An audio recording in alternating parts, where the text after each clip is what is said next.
The views, comments, and opinions of the following program do not necessarily reflect those of Morris Media Studios, MorrisMediaLive.com, or its affiliates. Listener discretion is advised.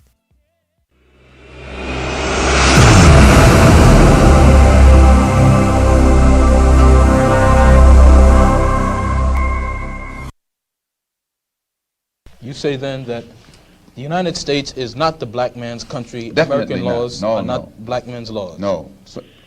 American laws are not the black man's laws. Well, the laws here in America were made by white people for the benefit of white people.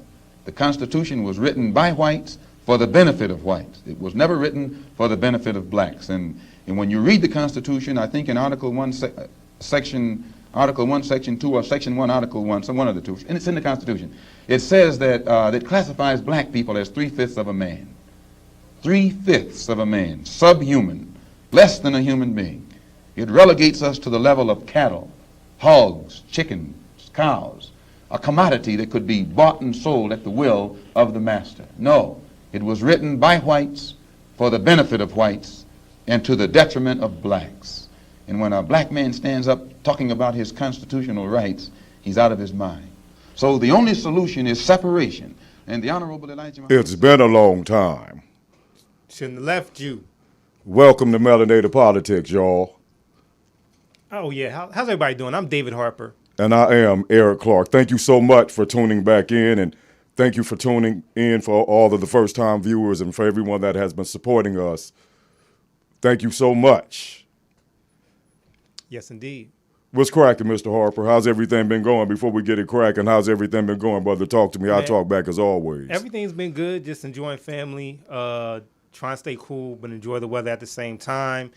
Trying to support black businesses as everything opens up. Been trying to do that just regardless, even when things were a little bit more on lockdown. But regardless, everything's good. How's everything with you? Man, all has been well. Just moving forward, one foot in front of the other and trying to continue to give out all of this positive energy to our melanated brothers and sisters and beyond. Now, the acceleration of violent crime in Los Angeles has increased, and we need to step up to the plate and do what we need to do by being the example. That's the bottom line on that. Republican opposition to establish a so-called normal America is at an all-time high. Question: should black folk, should melanated folk, and we posed this question before, but we're asking again, should we form our own political party in the good old U.S. of A? That is a question that we are posing, and we will address that. Also with that dear brother Bob Johnson.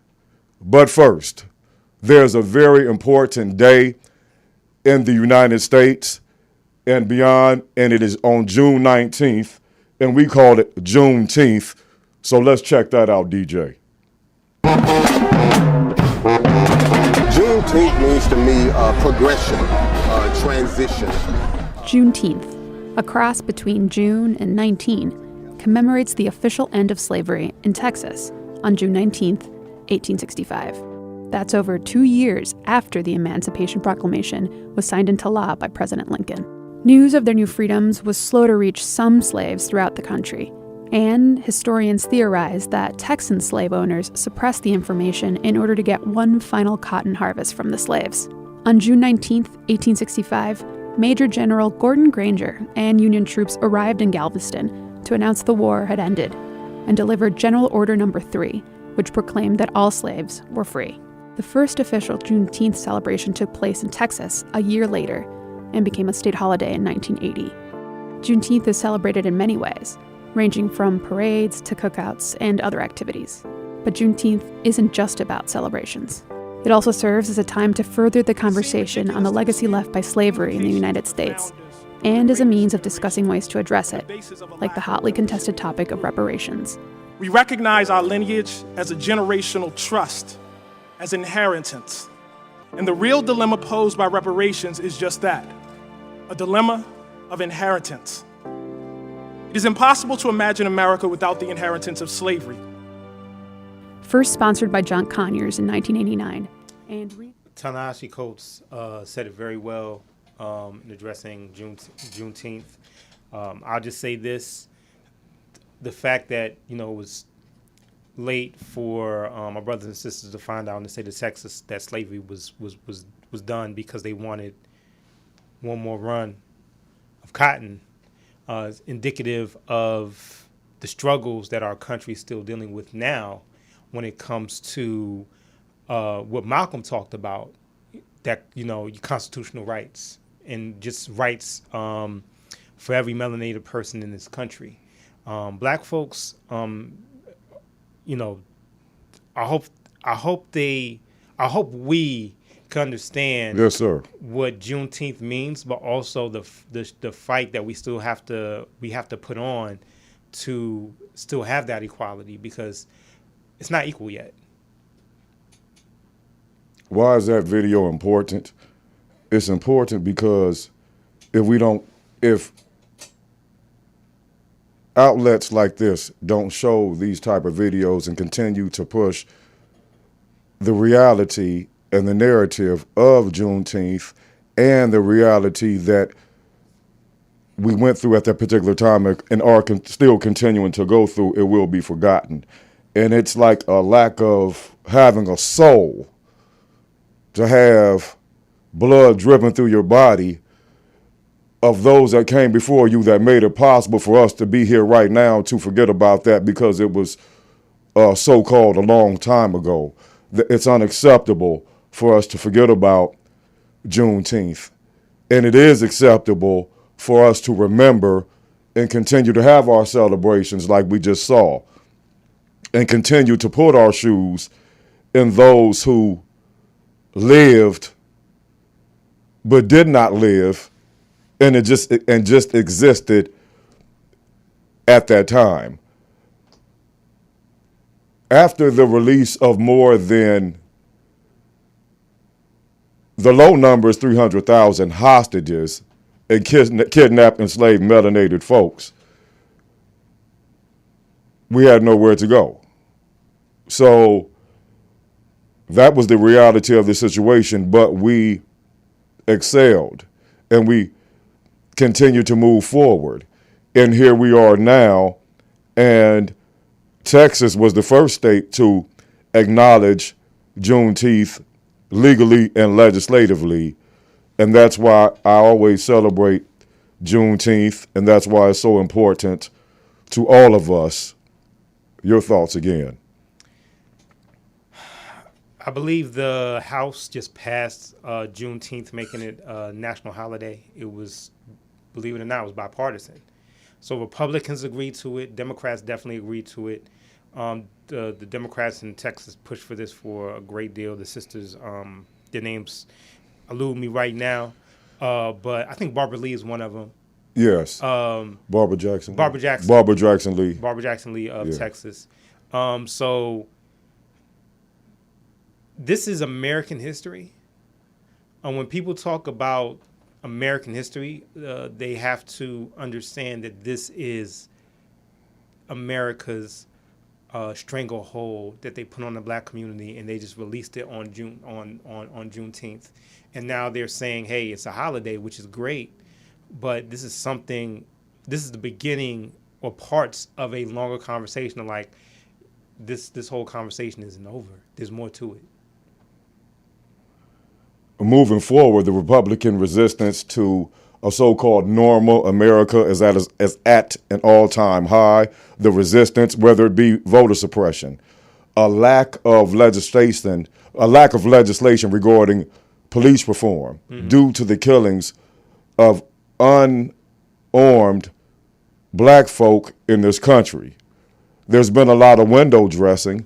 There's been a lot of politicians that show up with their sneakers on in the crowds and their tears, giving the mothers of these assassinated young brothers and sisters hugs and carrying on.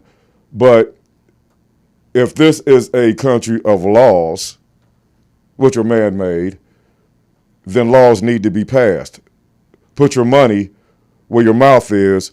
Put your ink pen where the paper is. And the Republican resistance to fairness or a so-called normal America is literally at an all-time high. That's why they put out, for those of you who haven't heard about this answer to critical race theory, actually the state of Texas, I believe it is, the state of Texas wanted to pass patriotic education. Wow. Patriotic education. It's fascinating because as much as we talk about Juneteenth, it's the same conversation that was happening during Black Wall Street, and in really highlighting, examining, talking about, hashing out the history of America torturing and just oppressing Black folks. Having an education system that doesn't talk about these events is to basically paint America as, okay, we had this issue, but we don't have as American exceptionalism, and it brainwashes the public. Yes. But yes. see, I bet they'll keep September 11th in the school books. Oh, absolutely. Absolutely, because September 11th goes to a narrative of terrorism. It goes to the narrative of Islam and Muslims being bad. It goes to the narrative of this is why we have to have more troops and guns, and we never know we're going to have attacks. So let's everybody still have arms, no matter what level of machine guns there are. Yes. It fits into that narrative. But if you talk about the narrative of Juneteenth or Black Wall Street, you're talking about a narrative of accountability of America that America's never faced. I agree. Every time a president has touched on this, they've been killed. Kennedy, Lincoln, Bobby Kennedy, and not to mention civil rights leaders, of course, that have been assassinated. Fred Hampton, Mark Clark, Medgar Evers. Yes. King, Malcolm. Yes. Yes. A lot of the Panthers. Yes. It Nat Turner. It goes down the line. So yes. Everything is bubbling up to the surface because it's never talked about. Yes. America, just like a human being, if you carry enough baggage, it's going to pop out. You can't carry this much baggage and not deal with it. And it has to, as a country, we're going to have to deal with it. And as Black people, as melanated people in this country, we're going to have to be ready to talk about it, really to debate it, ready to help each other heal first. Yes. Because that healing starts with each other. I know we're going to get to the Black on Black crime later on, but this is a segue to that. We're going to have to know how to heal, come together, love each other, because we're going to need to be together when discussing all of the pain and torture and mental anguish that we've been through generations when it comes to racism, oppression, everything under the sun in this country. But like I said before, Juneteenth, it's good that they're addressing it. It's good that they're going to make it a national holiday, but it's long overdue. It should have never happened.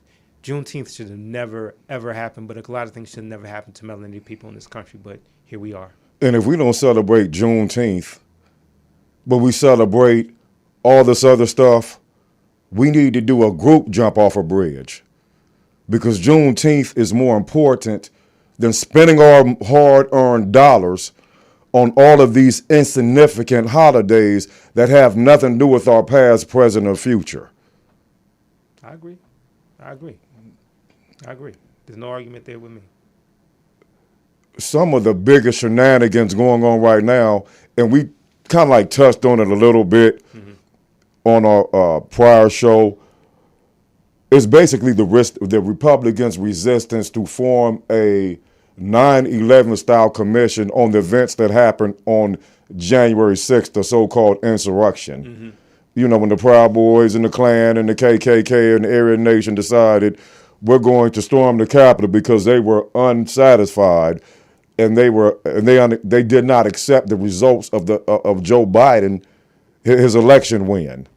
And 75% of Republicans still feel that way. They're going to feel that way because it's power. It's power, but it's also, well, here's the thing. When it comes to the and America's becoming more browner. They'll never win the popular vote. They'll never win the popular vote, but even more so. Not according to the census reports. They're never going to win I don't want to say never. They're never going to win the popular vote. Yes. But they're they're losing the electoral college as well, which is scary for them, because they knew they weren't going to win the popular vote back in 2000 when Bush v. Gore won. When Usher say, "You remind me of a love that I once knew." You know how Mary J. say, "Remind me." Mm-hmm. Let's remind the people of what happened on January the 6th in the Republican resistance to everything that's going on right now. Let's go ahead and drop that beat, DJ. You remind me. And there's breaking news tonight. The House just voted to create a bipartisan commission to investigate the January 6th Capitol riot. 35 Republicans voted with their Democratic colleagues, but it could face a challenge in the Senate. And tonight, the FBI has released new video of the assault. CBS's Chris Van Cleve reports from the Capitol. Tonight, dramatic new video of January 6th rioters attacking police at the Capitol. This man using an officer's baton while hurling obscenities. And here, an attacker in a red MAGA hat wearing gloves with metal knuckles takes a swing at a D.C. police officer. These images just released by the FBI, hoping to spark new leads as key Senate Republicans come out against a 9/11-style commission to investigate the causes of the Capitol insurrection, despite the measure receiving bipartisan support in the House. I've made the decision to oppose the House Democrats' slanted and unbalanced proposal. House Speaker Nancy Pelosi fired back. It sounds like they're afraid of the truth. The commission would be equally divided between Republicans and Democrats, each with subpoena power and with the direction to complete its work by the end of the year, a framework agreed to by the top Democrat and Republican on the House Homeland Security Committee. This is about facts. It's not about partisan politics. Minority Leader Kevin McCarthy initially backed the calls for a commission, but came out against it yesterday because it didn't also look at violence stemming from last summer's social justice protests. This is driven solely by politics and Nancy Pelosi. McCarthy, who could be subpoenaed by the commission over his conversations with Donald Trump, is aligning himself with the former president, who called the commission a Democrat trap. Some Republicans, like Georgia Congressman Andrew Clyde, are whitewashing the events of January 6th entirely. To call it an insurrection, in my opinion, is a bold-faced lie. But this picture shows Clyde helping police barricade the doors of the House chamber as rioters tried to break in. Don't spit in my face and then run around here and tell me it's raining. Yeah, there's a lot of rain going on. It's a lot of rain. Basically, these people are out of control, bro. Did you see that? Are you serious? It's serious because this is a great example for people to realize that politicians, when it comes to power, they're going to choose power over the truth. They're going to choose what their constituents are saying, which lets you know that there's a portion of Americans that are cool to what happened during January 6th. I get that, but that's all like what you just saw, you didn't see. What you just heard, you just did not hear. But that's it's always been like this. I had a conversation with my sister just last night about the reality that facts don't work for you if it doesn't fit your narrative. If the facts put you out of power and paint you, or just shows you that the people that vote for you, that approve of January 6th, have issues. They don't have a problem with white supremacy. They don't have a problem with now they don't care about the police. They don't have a problem with people talking about getting our politicians, our lawmakers. They don't have a problem with that. So they're not going to vote against the people that vote for them. The bigger question is how, as voters, and how, as melanated people, as a population, how do you defend that? How do you defend that when you know that the politicians that know they're wrong, that same politician that was nervous and holding the chair, Lord, don't. That was the one at the end that said. That was the same one at the end. Yes. That was the same one at the end says it wasn't an insurrection. I'm like, well, he's running for his life with a chair in his hand. Running for your life. So the reality is that. And some say there are no conspiracies in politics. there's only interest. There's only what your competing interests. At that time, it was for him it was an insurrection. But when he went back home to his people, to the people that vote for him, those people were just releasing energy off their chests. Those people weren't doing anything wrong. Nothing at all. Nothing at all. And real quick segue. I've been doing a lot of research on the Constitution. I've been doing a lot of research on the parallels to what happened during Shays' Rebellion and to where we are now with January 6th. And Yes, I'll be sir. real quick with this. There's this a historian who's a teacher. His name is Heimlin or something like that, but he does history pretty well. He's a funny dude. Long story short, he's in Georgia. He said the school system, Yes. where he is in Georgia, he's outside of Atlanta. He's north of Atlanta. The school system in Georgia will not let him talk about January 6th. Wow. As an educator, no, you can't talk about it. You can't talk about it. Because the reality, and this is where the problem is, because when you have a video, when you have footage, when you see what does Eric say? You can't unsee what you just saw. Exactly. You know, you can't unhear what you just heard. If you show the video to kids or to teenagers or to adults and say, these are terrorists. These people are coming down to take down our government. These people are coming down to attack our politicians and our lawmakers. And then they come back and say, well, they were sightseeing. Yes. By breaking a window. But it also kills their narrative. If so-called African American unfortunately murders a lot of people, they call him what? A thug. If a Hispanic or Mexican unfortunately murders or takes out a lot of people, they call him an illegal alien. Illegal alien member of MI6. Okay. MS-13? Yes. MS-13, Yes, I'm sorry. yes. I don't know. Okay. I don't know.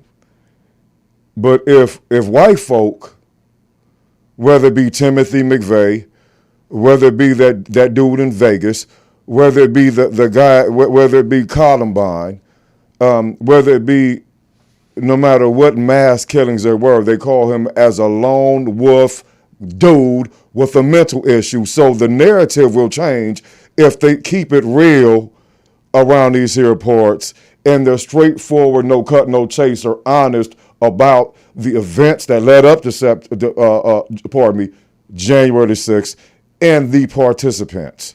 That was a white party, gangster party. That was a gangster at the Capitol. At the Capitol. And the thing about it is, now we see why they denied the African Holocaust, the Native American Holocaust. I see why they tried to kill Ida B. Wells when she talked about the lynchings. I see why they tried to bury what happened in Wilmington, North Carolina, in Ocala. Yes. You know, and Rosewood. Yeah. And Tulsa. They like to call that an isolated incident. That's one of their favorite words. That's just an isolated incident. This person had mental issues. It's always an isolated incident. Isolated incident. They love saying that. When people like the Proud Boys are involved. But when it's anyone else, it's like send all the cops in their community, people that have never lived there, people that cannot relate to the people who are there, people that have psychologically and who have emotionally criminalized this community. Are you kidding me?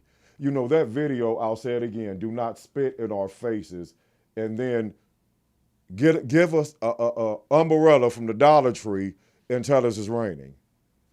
Shout out to the Dollar Tree. They got some really good stuff besides umbrellas there. Just want to shout out. We don't get sponsored by them. It'd be nice But if they're putting the small moms and pops businesses They put small pops. They have umbrellas. Moms and pops stores out some decent candy and all that good stuff. So yeah, shout out to the Dollar Tree. I love the Dollar Tree. Yeah.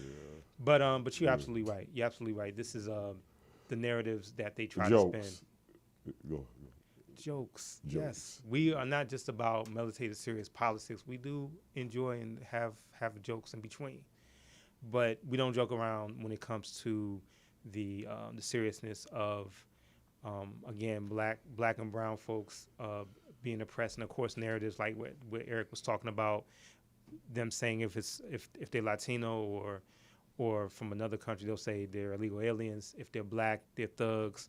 But when they're white, oh man, they're. Oh, really quick. What they say about the dude in Georgia, right outside of Atlanta, that shot up the nail salons and the nail salons in Georgia, the massage parlors. The police officer said he was having a bad day. He was having a bad day. This is a white dude that came in, and they said he had a sexual fetish or whatever, but he was having a bad day. Have you ever saw a black man on television, and when he was arrested, and they came out with the press conference, have you ever said, wait a minute. Jamal was having a bad day. Yes, Jamal was having a bad day.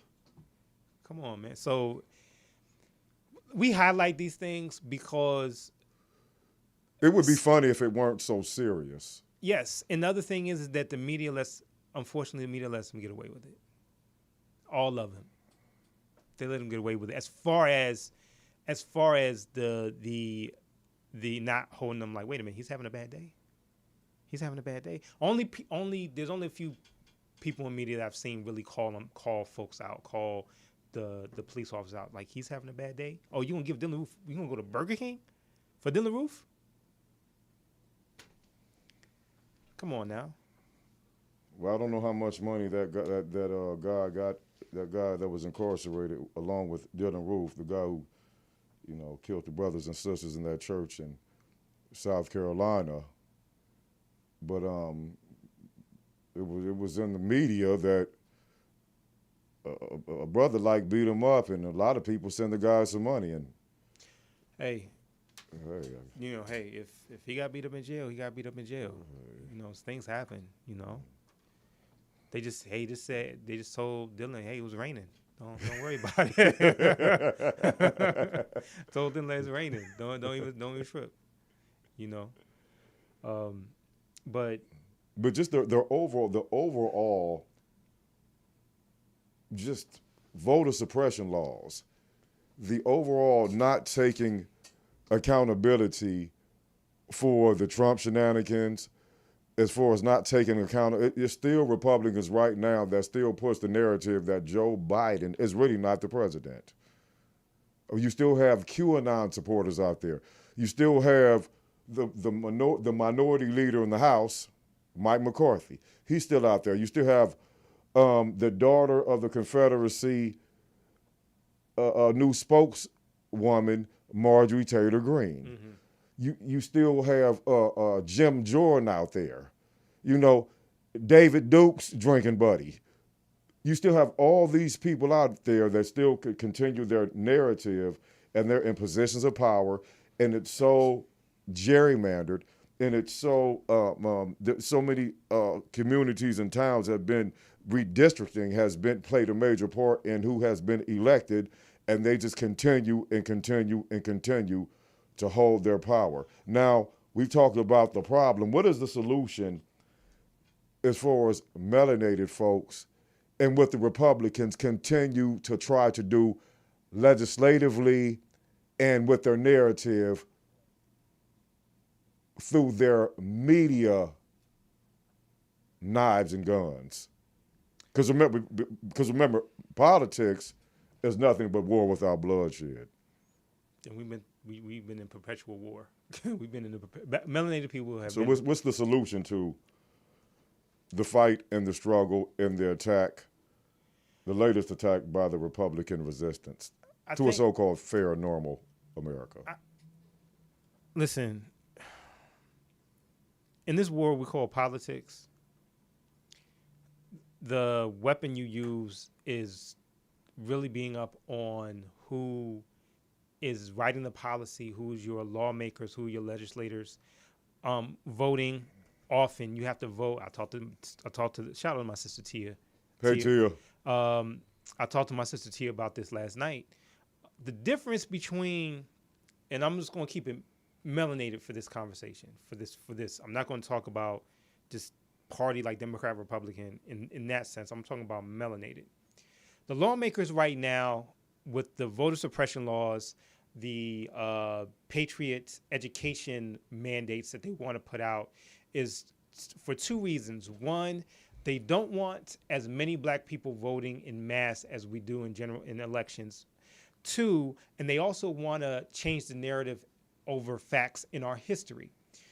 The only way for us to, there's two ways for us to combat this. There's two ways. And I know one, we'll get into this when we talk about Bob Johnson and his ideas of forming a black political party. The one way we can combat this is voting in mass. We have to vote often, vote in local elections, federal elections in mass. Because, and the reason why I say this is because they are voting against us. You always say, politics is war without bloodshed. They understand that war more than we do. We are complacent, which is understandable. I understand why so many of us don't vote.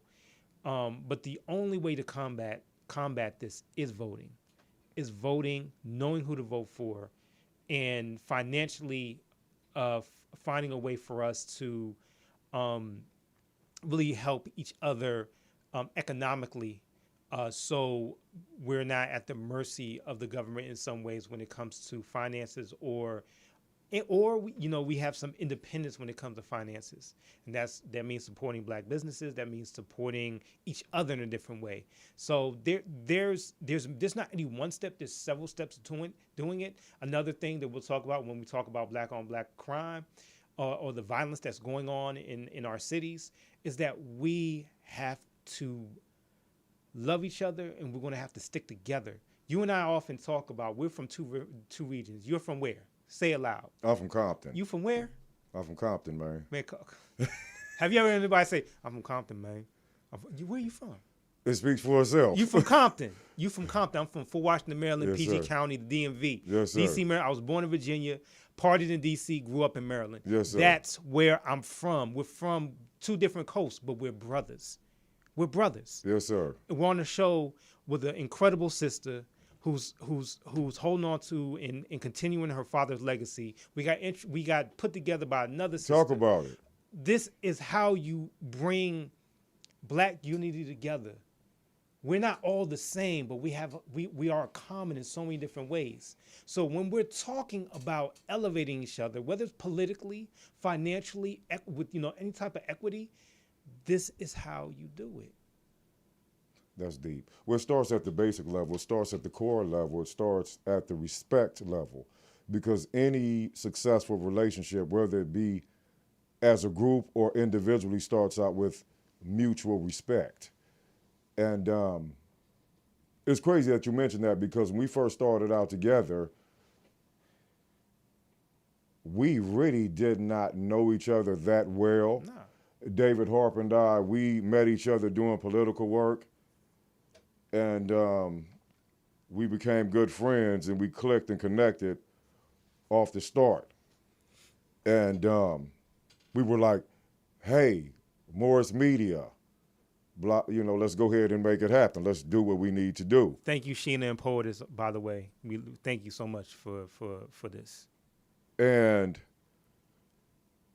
for brothers in PG County, where you were from, Mm-hmm. and from brothers from Compton, where I'm from, in Los Angeles, David and I, we always talk about how we are so much alike and how we are so much the same, and how we need to continue to push and promote and celebrate what we have in common, as opposed to what we don't have in common, or what so-called differentiates us, which is irrelevant, because we're on the same team, we're fighting the same war, and we will be remembered in the history books together.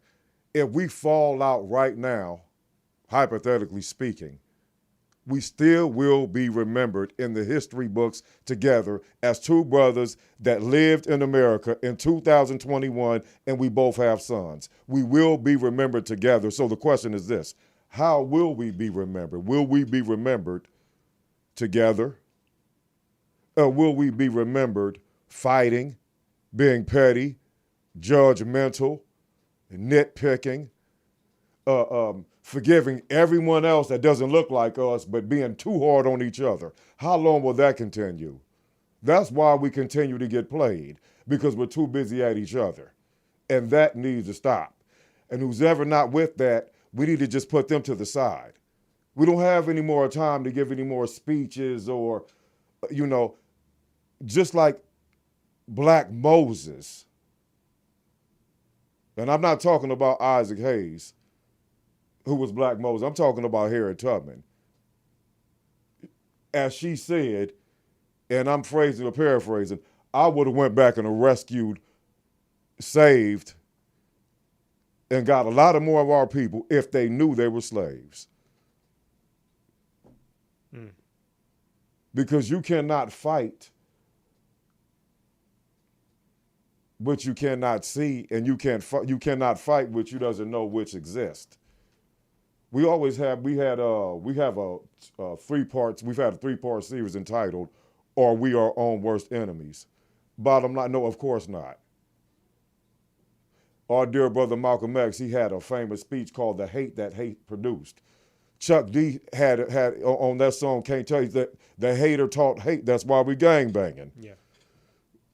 So no, we're not our own worst enemies, but we still need to take accountability for dropping the ball and for being at each other's throat. And for those that are not even involved in crime or street life, or you don't have a criminal record, or you just go to work, well, we're all complicit if we haven't done anything, because it affects us all.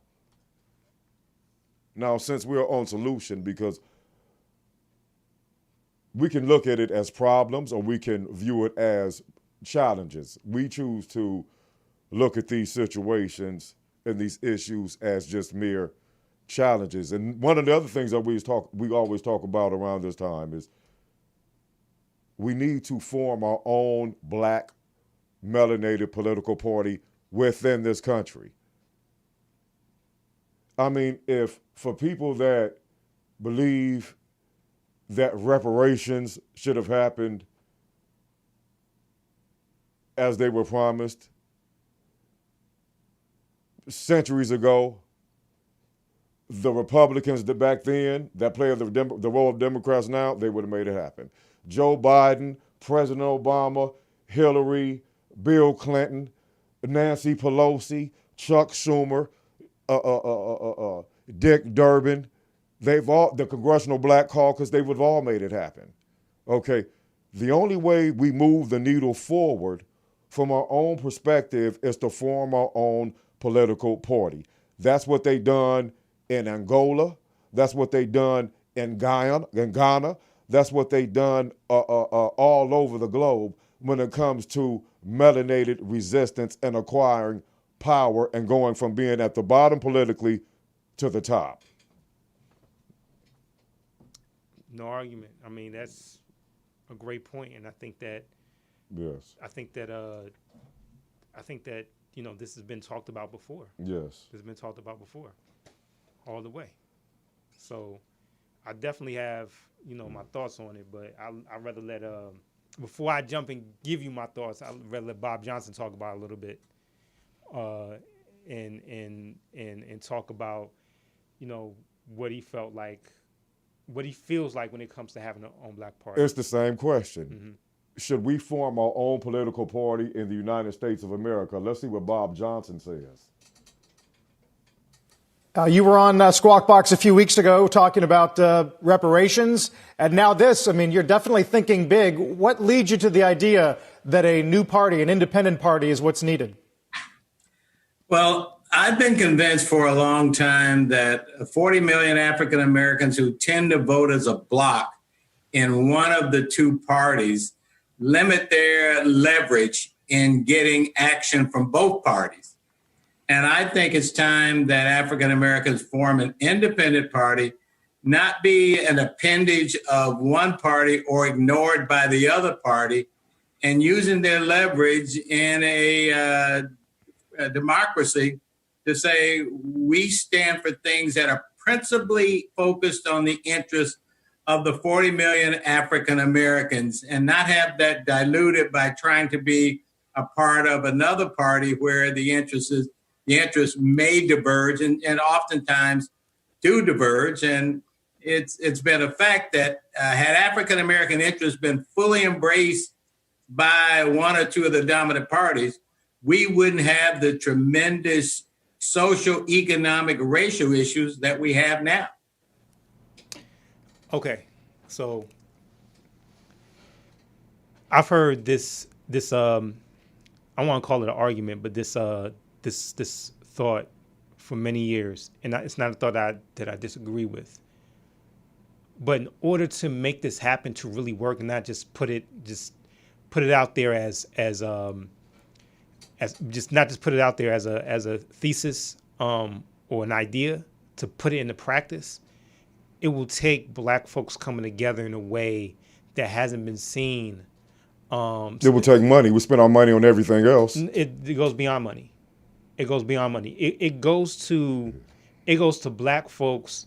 If you want true political power and true equity, talking about us having financial stability, yes, it would take Black folks will have to decide where they would want to live, because it would take Black folks migrating into several regions, to have their own congressmen, to have their own senators. That's deep. To have you're talking about, let's say for instance, we in California, and I'm just going to use California as an example because California technically is only 8% Black. But let's say if people in California and in Washington, in Oregon, let's say Washington and Oregon, let's say, okay, you know what? All of us are going to move to Texas.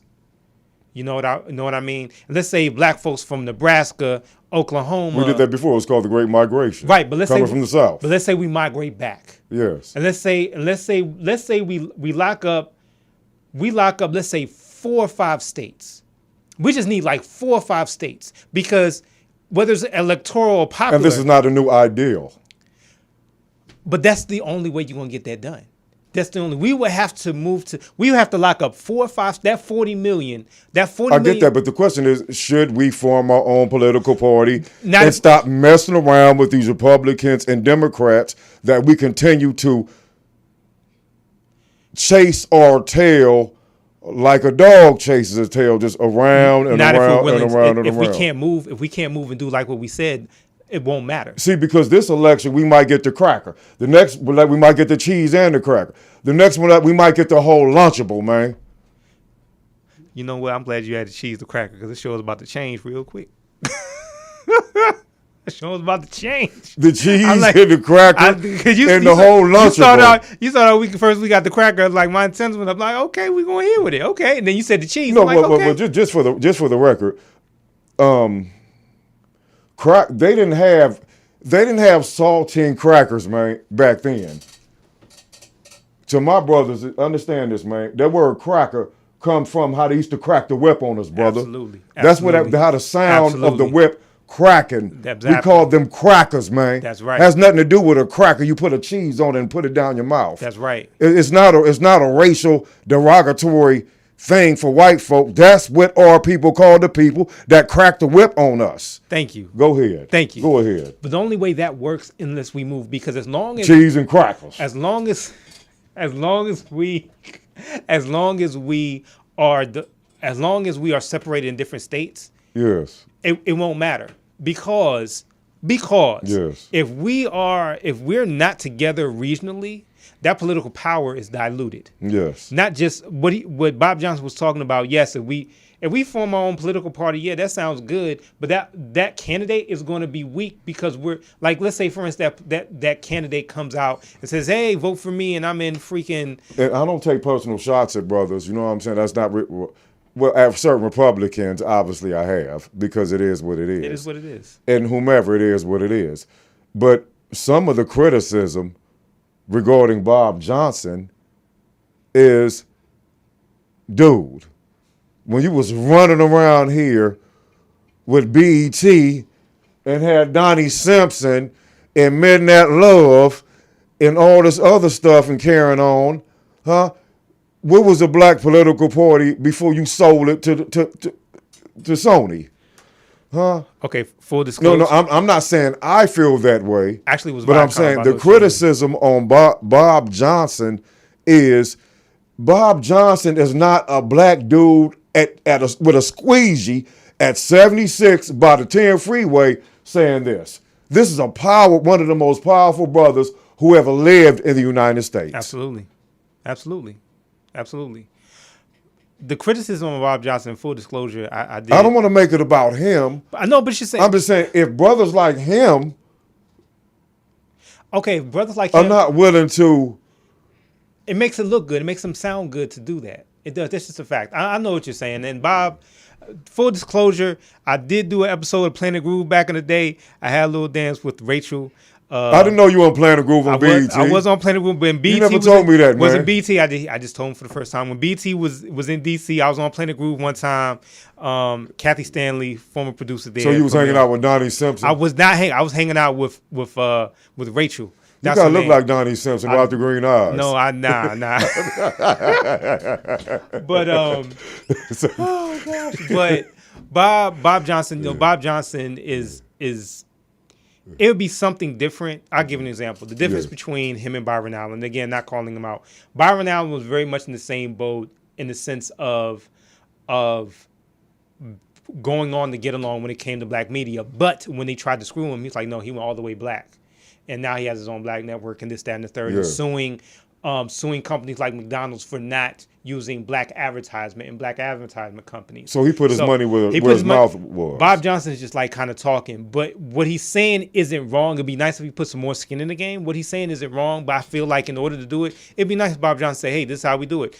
Everyone who ever to consolidate, because the only way this works if we have to live together regionally. We have to live in a spot where it's like we're going to elect our folks. Electorally, that's power. Electorally, you couldn't get a president unless they talk to black folks. You couldn't get a president like, well, we need North Carolina, Maryland, Texas, whatever the states, Georgia, whatever it may be. Whatever states we're going to be like, okay, we're going to move to and have our candidate. See, that's one of our problems. We have some of the best spokespeople who ever lived. Where has all these speeches, where has it gotten us? Okay, it'd have been different had he said, I have this amount of dollars on the former own party sack. What does everyone else have on the sack? You don't have to put the whole, I'll put a few, what does everyone else have on this sack? Because action speaks louder than words. And I don't know that brother. I'm not calling him to task. I don't know what type of plans he has or what he's doing outside of that, the mere few minutes that I was fortunate enough to listen to what he said, although I do agree. We do need to form and establish our own political party in this country. That's the bottom line. Let me ask you this. This is a quick question. How will that political party, if we establish our own political party, will it work when we're all over the country? Okay, the whole thing about it is we form it and you get with it or you're part of them. First of all, you commit to it first. Okay, you commit to cooking the dinner. You don't think about the ingredients then. You commit to cooking the dinner and then you decide what you have a taste for, and then you go purchase the ingredients, and then you decide the preparation, whether it would be grilled, fried, baked, and then you choose the spices, and then you prepare it. But the first decision is, let's cook the food. Okay, but in order to cook the food, the food in this case being our own political party. Exactly. So in order to do that, it doesn't matter if it's top ramen or steak. Don't it matter? Matter? No. Doesn't it matter if it doesn't? I mean, it's our own food. Yeah, but in order for this to get sustenance from this food, for this food to work for us, it's important. How we prepare it is important, right? Because everything you said is right. That analogy is perfect. We can have steak or ramen. You can cook all this meal, but there's some meals that's going to sustain you and be good for you, and there's some meals that are going to have you run to the bathroom. Okay, what happens historically speaking, when you get a lot of powerful melanated folks together economically, spiritually, from an educational perspective, when we put our resource together, you get a lot of what young people call hating, i.e. Black Wall Street. So all you have to do is look at this. Whatever is hated on is what we need to continue to do. Here's a better question. Stick together. Stick together. Get up off this individualism. That's one of our biggest issues. Every man for himself, every woman for themselves. No other race of people in this country are all out for themselves like we are. Now, they may not say it, but they show it. Look how they stuck together with Donald Trump. Yeah, because they were losing. They were losing the identity of what. Look how the cops stuck with Dylan Roof after he murdered our people in that church. They took him to Burger King. We don't stick together like everyone else does. Now we have our pockets. We have a lot of us in this country that do this and think like it's not enough. Let me ask you. Can I ask you this question real quick?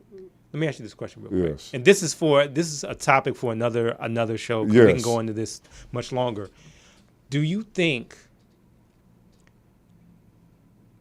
if we didn't, are we better off from the Great Migration or worse from the Great Migration? Or should we? Oh, that's easy. Or should we have just migrated? Should we all have collectively? We're better off because of the lynchings. Okay, great. So just physically, we're better off. Physically, we're better off because we had children and grandchildren, and we're all alive. We're alive here to this day. We're alive here to this day. Okay, so great. That's from just the foundational perspective. Okay, so that's the basics. So, do you feel like there should be a second migration for this to work? Absolutely. Okay, that's all I wanted to hear. Absolutely. Okay, that's all I wanted to hear. If not us, who? If not now, when? I mean, with all of the shenanigans on social media and the narrative that I have mine, get yours, it's all about me, and I don't judge anyone. I'm talking about the lack of unity within us. Mm-hmm. Because you know the power in voting as a block. I definitely understand the power in voting as a block, but that's why the Democrats go after the black vote every year. Right. Because typically speaking, we vote as a block. Right. But we need to. That's why Bill Clinton went on Arsenio Hall's show and put out his saxophone. Yes, he did. Yes, he did. But that's why why Hillary Clinton claims she keeps some hot sauce in her purse. Oh man, that was bad. Yeah, you're right about that. That was bad. That was bad. That was bad. That was probably as far as I'm trying to think of someone. What else is there? A pickle pig feet? Huh? A pickle from the liquor store with a piece of candy in the middle of it? You gonna knock it off. You saw the way she answered that? What do you have in your purse? She said hot sauce. I'm sorry. I mean, she should have. I wonder would she have said that at a country club? Nah.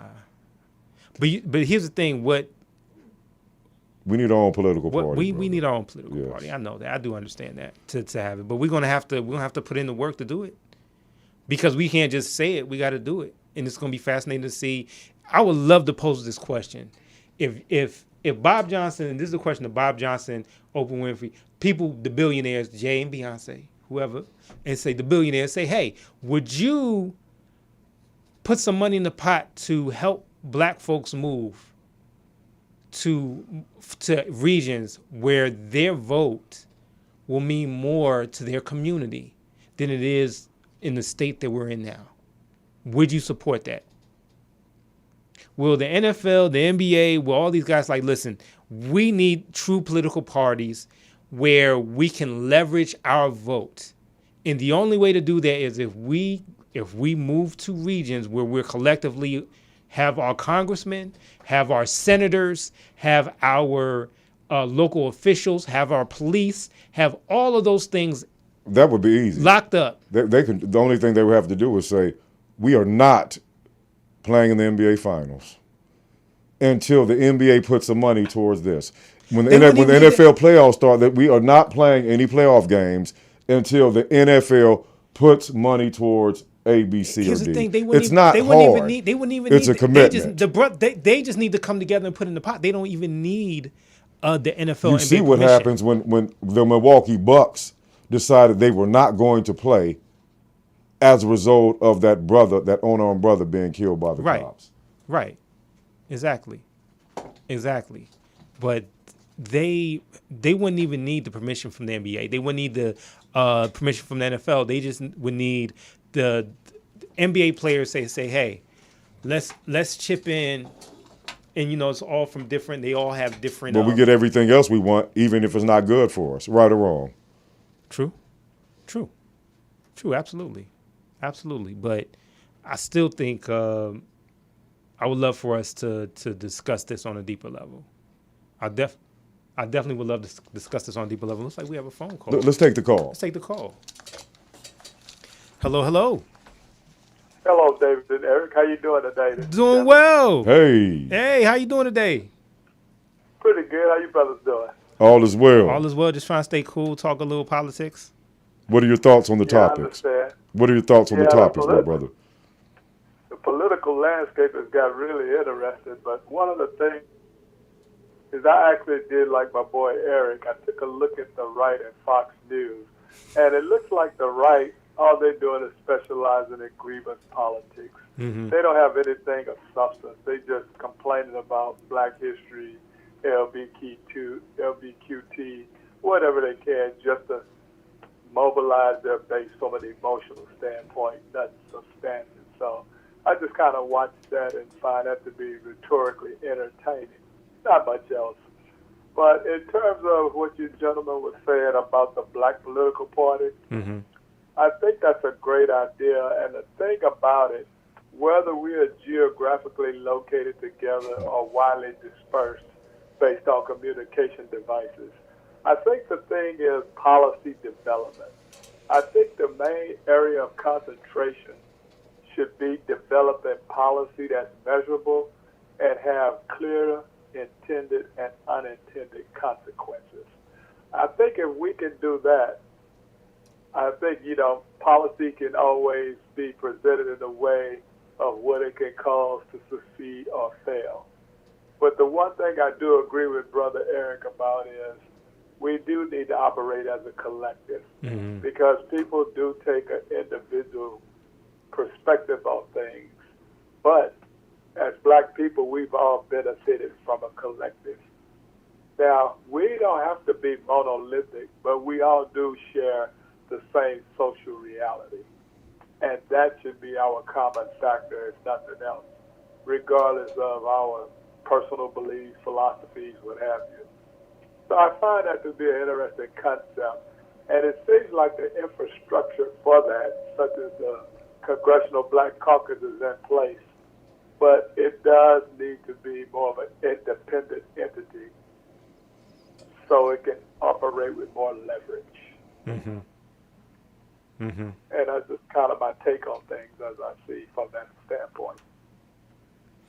Kev, that's some great points right there. I think that I agree with you there. I agree with Eric too. I guess for me, I always felt that strength in numbers, not just voting but also population wise, because the Congressional Black Caucus not quiet as kept, because I'm sure that the Republicans know they're a powerful bloc, but I feel like it can be even bigger. And the only reason why it's not as big now is because, like what Eric talked about, as far as us, coming together and really having a larger voice, a larger stake in it. But to me, that goes to, and that goes to, again, where are the places where we can maximize our voting and our political power? Right. I think the emphasis has to be taken away from materialism mm-hmm. and mindless spending, mm-hmm. as Eric alluded toward. And I think once we can focus economically, because That was proven during the Montgomery bus boycott. We Mm-hmm. didn't have half the leverage that we have now. That Right. was. And it was small monetarily speaking. So I think, the recipe is there. It's just a matter of will we coalition around each other. It seems that's just to be the thing. We have the mindset and the ability to know how to do it, but it's like it might need a great motivating factor or something. Right, right. Well, Kev, thanks so much. Thanks so much for the call. Always love your insight, and looking forward to continue the discussion. Thank you. Sounds good. You brothers take care. You too. You too. I like what he had to say. Yeah, me too. Very insightful. Very insightful. We need to stick together. Individualism hasn't gotten us anywhere. Right. And do we agree as a people, as a community, do we agree on everything? No. Do we agree on most? No. But I would venture off to say the majority of us agree with this following statement. We do not have enough unity. And however we get there is not as important as getting there, because it's not a good look for those that come after us. And it's something that we need to focus on. And politically speaking, we need to focus on that. So, any more effects, any more nouns and verbs effects, want to kick around before we wrap it up like a burrito? Other than I love the discussion, I'm looking forward to talking about it more because I think it's needed. Hey, well, our tongue is our gun and our wisdom is our ammunition. Thank you so much for tuning in, and we'll check you guys out next time. Peace. Peace.